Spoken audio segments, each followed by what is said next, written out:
Well, let's see now.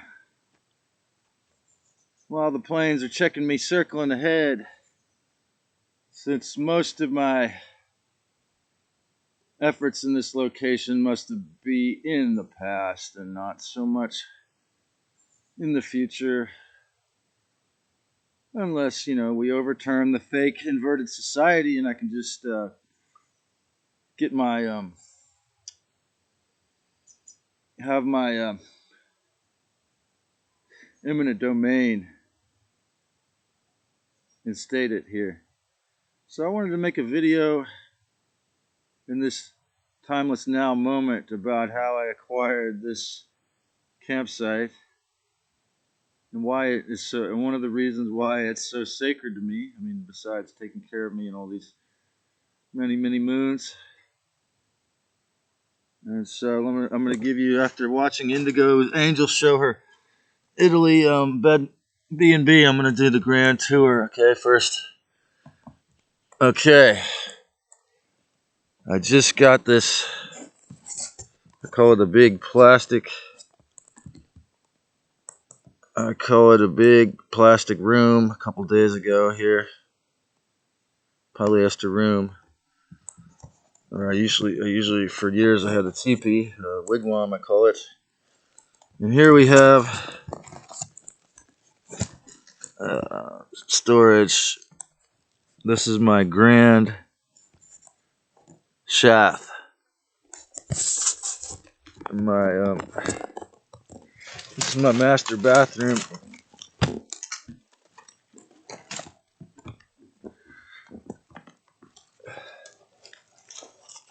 My bronzers. And I put just a few drops of bronzers, man. So what happened is, if I can find a totally inappropriate place to sit here right on my storage.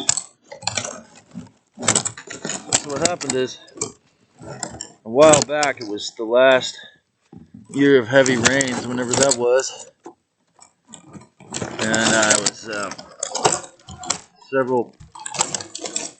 maybe a year out of Bonnie Doon for my time there.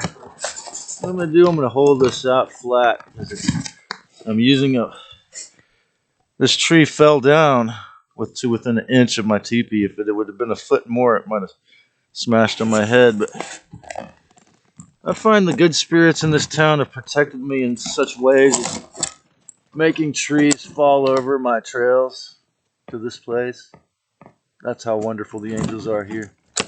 They do wonderful things to help me. I'll admit, this town is very haunted and very blessed by really benevolent, beautiful spirits as well.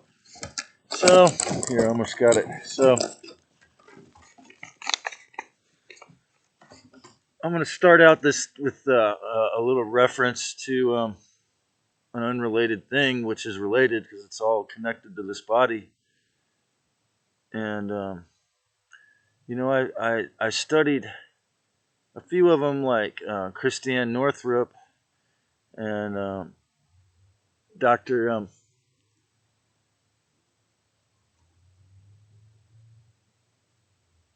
The Garden of Life guy, Dr. David Perlmutter, I had been into before. But Dr. Cowan was the only one who made me feel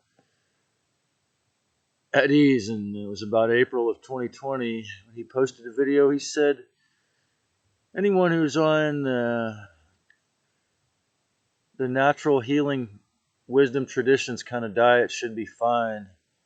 In other words, the Weston A. Price Foundation's style, which is what I'm into. So this word came in my mind today, consecration. And I actually got this book from a yard sale, a beautiful English woman about my age in the west side Santa Cruz. It was dark and she was closing down the thing. And honestly, she was so beautiful. If she hadn't just got out of a divorce, I would have tried to start dating her. She was lovely and spiritual. And I think the book is called The Black Butterfly. The man's a Jewish man named Richard Moss. he had just got his MD, and after obeying Big Pharma during his residency or for a year or so, he had a God awakening, and where he didn't even talk for a few months, and then he started doing group therapy sessions, and he would renew his MD and never obey any of the big boy's ideas, and he used his MD to heal people in group therapy. So he brought up this word consecration. It means your whole life is dedicated. So the truth is, about all of the times when I've made horrible mistakes, especially the seemingly deadly life path mistakes, well, because I have so-called older soul who's floundered and screwed up in a lot of these bodies. In hindsight, I always see that it all goes to consecration. I have the coyote on my totem, and I consecrate all of it. So, I mentioned earlier how when I was at a bus stop in North Charleston, I found a book called an Ascension Handbook by Tony Stubbs, and the prayer, I only let in and out light and love. Well, one time, actually before I moved here, I was briefly at Westcliff for a while, camping. In the very few times when I haven't had a somewhat safe spot to camp. And this man would swim in the ocean in a wetsuit. And I was taking a nap in the afternoon, and he woke me up. And I thought it was really rude. Then a while later, I saw him down at Dog Beach, and he said, "Oh, remember me? I woke you up in Westcliff," and he tried to shake my hand. Then he told me I'm a lawyer. And I said something to the effect of, "Well, I don't believe in some of these things that you're upholding here." And there was something about the way I said it. He was probably in the Illuminati or some other kind of secret society like that tries to control things.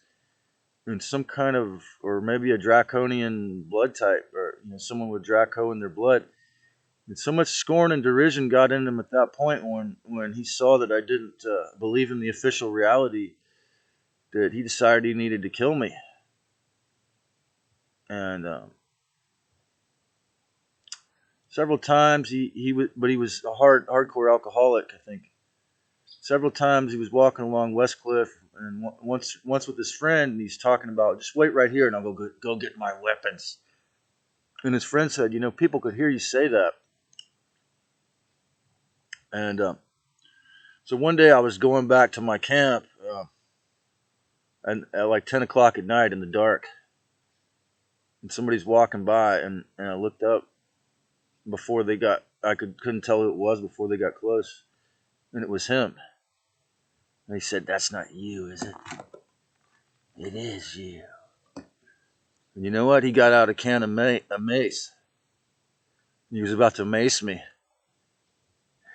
And I was shaking, and I said, "But I held my faith. The reason why I'm still alive is for sure, one of the main reasons is because in times of trouble, when I have held my faith, my guardian angels have really helped me." And I was shaking, and I said, "You don't want to do that." And he said, "Why is that?" And I said, "Because you'd have to live with it." And he said, "I don't care." But I remembered the Tony Stubbs prayer that he put in that book. And he didn't do anything. He was touching my aura. He didn't do anything. And I saw him once or twice after that at Westcliff. One time I was so stoned I was staring into the daydreaming, and he saw me and threw a beach ball at me. I don't know if he went to jail or died, or moved away, or maybe all of the above. But I got to say thanks to that guy, because he helped me, to see what happens when one of the Dark Lord's peoples gets up in my face if I hold my faith. And so there it is again. So what happened is I built a teepee in the Watershed Canyon, a stupid amateurish thing, a 30-something-year-old punk, way too immature for his age, might do. And the man that was living here, who's 55 or something at the time, I remember once it seemed like he slid all the way down the mountain when he told me, or rather he slid down the trail in seconds, and it just like appeared next to me, and he told me, he's a little Italian guy, half bald and a little mustache, and he told me, this is too close to the trail. And but it was kind of cool because it was the most favorite jump spot, and I would always hear people happy. Most of the only people that come out here have the $3,000 bicycles. So, anyways, it was stupid because the rain went, the watershed creek went right through there, and so the guy was a drunk mystic. He would actually, what he liked to do is do a headstand for money. And when he get the money, he'd either buy a bottle of wine or a 40. And after he got the bottle of wine or a 40, he'd always invariably be talking about, hey, man, we're all one. We're one family, and we should love each other, man. Sometimes he'd get another $2 and go to the bus stop. And I remember seeing him telling this Asian girl looking into her cell phone that she was a cyborg human and that it wasn't cool. She wouldn't respond to him. And the thing is that he had this horrible. He actually went to UCSC before they had grades. This is how much of a transformation into satanic technocratism UCSC took, because it went from naked girls sunbathing on the top of Kresge and no grades, and teachers and students discussing philosophy the year I was born, to basically I consider it a techno. I call it a tech school for the elite. So nowadays, so